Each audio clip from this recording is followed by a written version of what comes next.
The defunct Chinese space station plummeted through Earth's atmosphere on Sunday night, and officials said debris from the 18,000-pound spacecraft landed in the Pacific Ocean.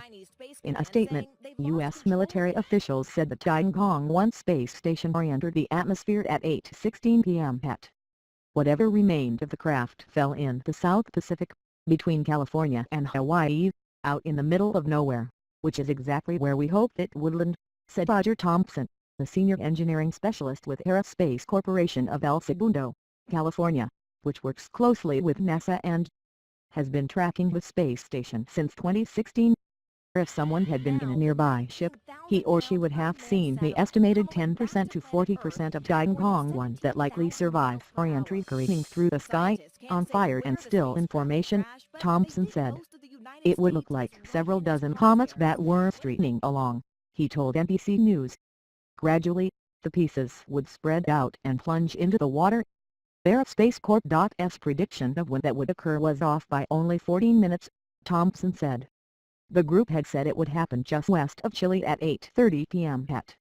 Researchers had been closely monitoring the Tiangong-1 for months as Earth's gravity pulled it lower and lower in its orbit. Although there was a lot of uncertainty about where and when it could fall, experts maintained that the out-of-control spacecraft posed little risk to people on the ground.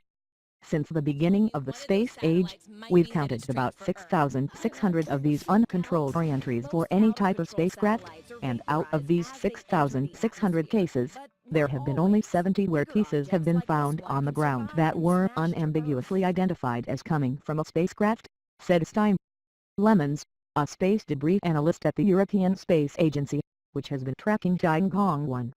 China launched Tiangong-1, which translates to Heavenly Palace, into orbit in 2011. While operational, the prototype space station played host to Chinese astronauts on 2 separate missions. It's been empty since 2013, however.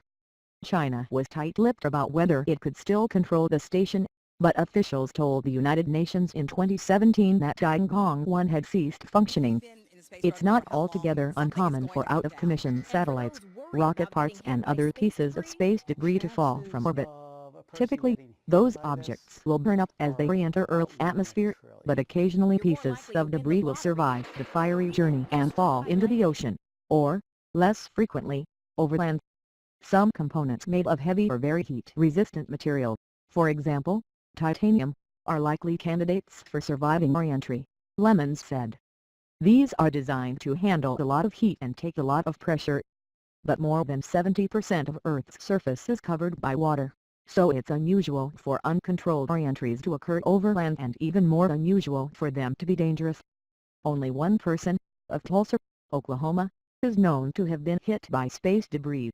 Williams was struck on the shoulder by a piece of the rocket's fuel tank in 1997 while she was out for a walk, but she was uninjured.